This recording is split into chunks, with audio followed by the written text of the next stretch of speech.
Halo Bang Agus. Apa kabar Ki Ajeng? Bang Agus, pertanyaan pertama, bisa ceritain nggak gimana sih prosesnya Bang Agus dari awal sampai saat ini ya, dari mulai terlibat di Documenta 15 ini?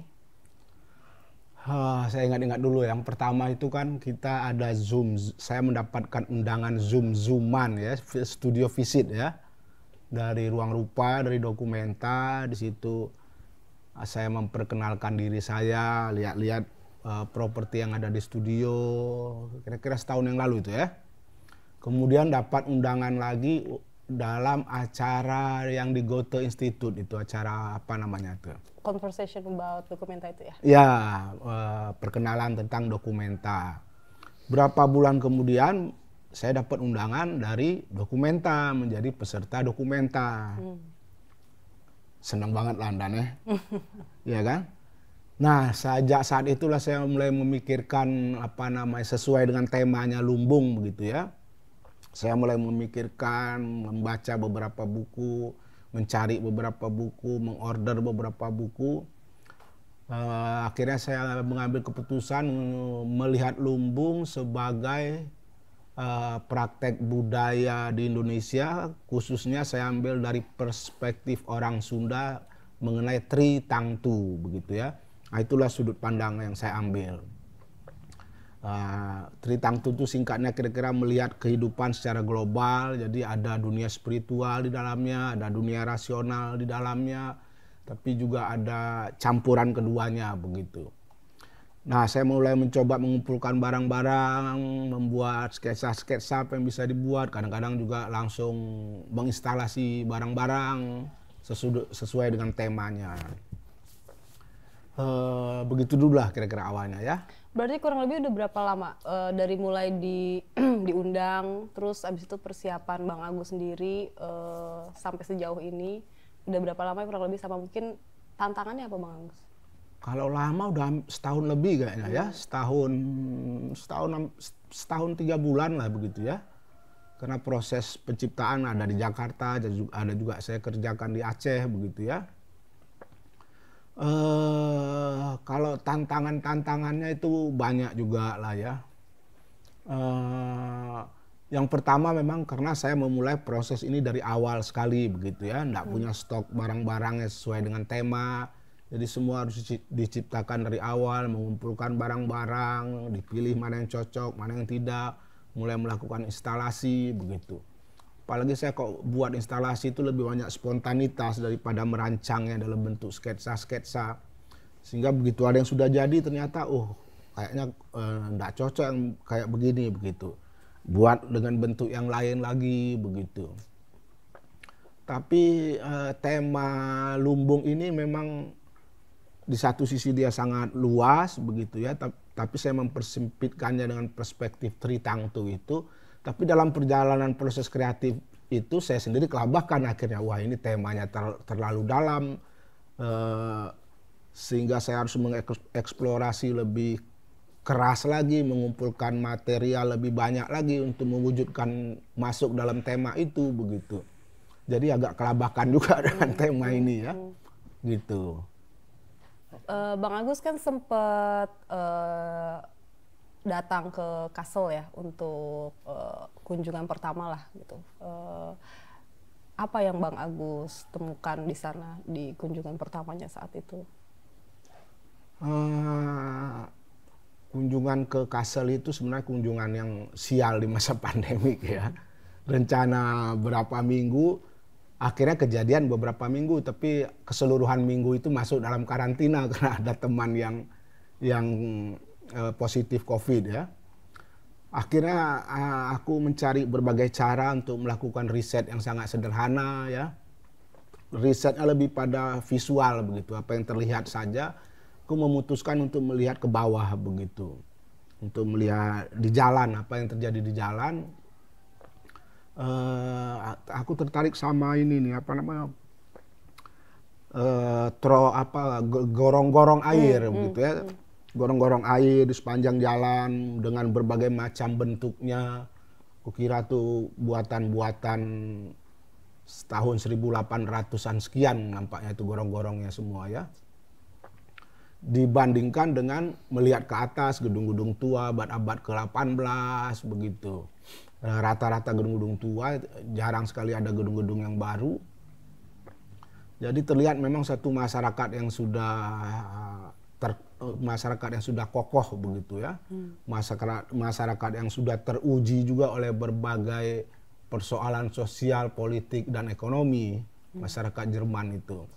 Sehingga terbentuk suatu masyarakat yang sudah sangat kokoh dan mencintai seni begitu. Dari pertanyaan-pertanyaan yang kulemparkan juga kepada masyarakat selalu ketemu kalau duduk di warung begitu ya. Mereka pertama masyarakat yang sangat mendukung dan bangga dengan dokumenta, dengan pameran dokumenta, dan mereka selalu menunggu-nunggu. Setiap orang yang saya tanya itu rata-rata mereka bilang, saya pernah jadi panitia dokumenta yang kesekian. Ketemu sekolah yang lain lagi, guru-gurunya pada ngomong saya pernah jadi panitia yang kesekian dari dokumenta begitu. Jadi event dokumenta sesuatu yang betul-betul ditunggu-tunggu oleh masyarakatnya karena juga akan memberikan dampak ekonomi yang bagus pada masyarakatnya, juga menjadi kebanggaan kota Kassel begitu. Nah, itu yang saya dapatkan. Nah, kembali lagi melihat ke bawah tadi, dari melihat ke bawah itulah kemudian saya kembali ke Jakarta mengambil perspektif Kassel melihat ke bawah, membandingkannya dengan situasi dunia saat ini begitu. Ada beberapa karya yang tercipta dari situ begitu. Gitu. Oke. Gus, jadi kan Agus di Documenta 15 ini kita dari Ruang Rupa memakai kata lumbung sebagai konsep. Kata lumbung ini kan satu kata dalam kehidupan sehari-hari kita di Indonesia sering kita dengar ya, baik sekarang maupun di masa lampau ya, sering kita temukan di buku-buku, sering kita dengar dari obrolan dan segala macam. Nah, bagaimana tanggapan Agus tentang kata konsep lumbung ini? Konsep lumbung ini dipakai sebagai praktek serta konsep dalam pendekatan artistik di dalam Documenta 15 ini.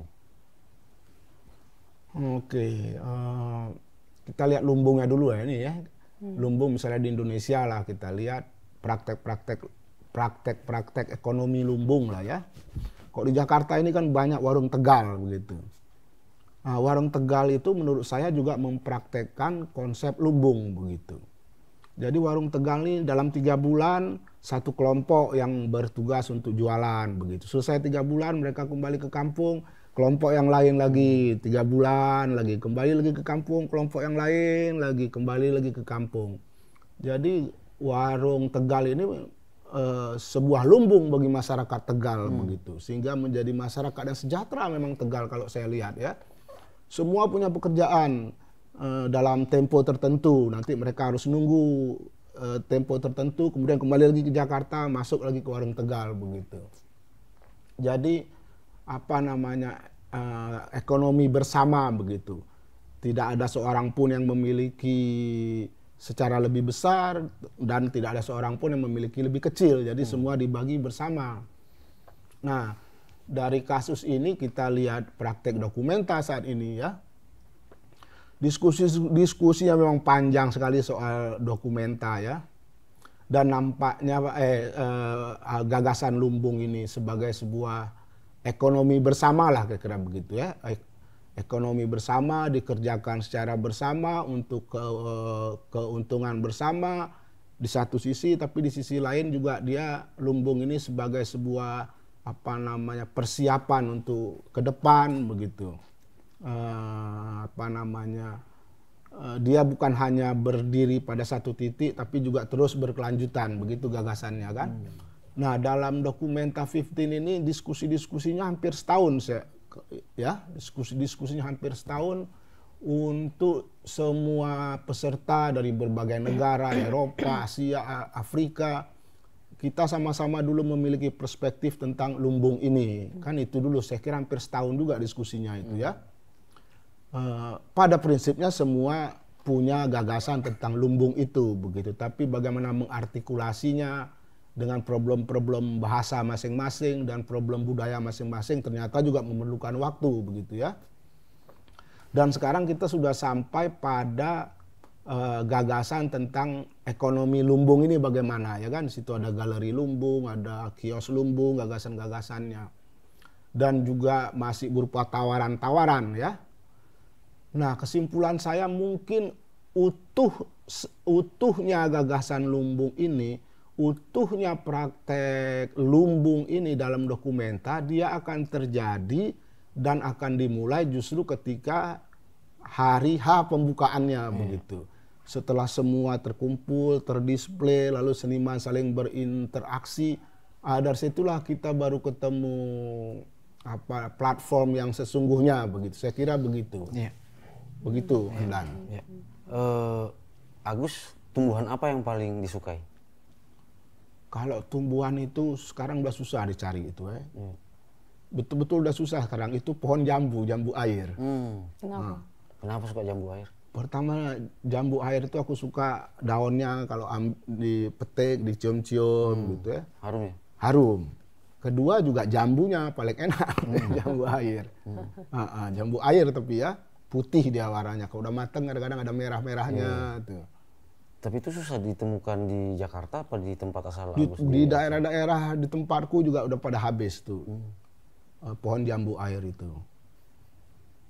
Padahal dia cukup gampang bisa dicangkok begitu kan. 2 tahun udah berbuah dia tuh. Oke.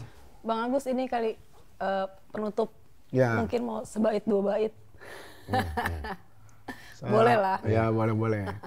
Hidangan dari langit. Kawan-kawan semua di seluruh dunia, di lumbung Dokumenta 15 kita bertemu, membawa aset dari seluruh dunia. Kita kumpulkan bersama, kita pikirkan bersama, lalu sama-sama kita usung ke masa depan untuk dunia yang lebih baik. Teng gedeng deng gedeng deng tumpreng. Begitu Kak Ajeng. Terima kasih Bang Agus. Sama-sama.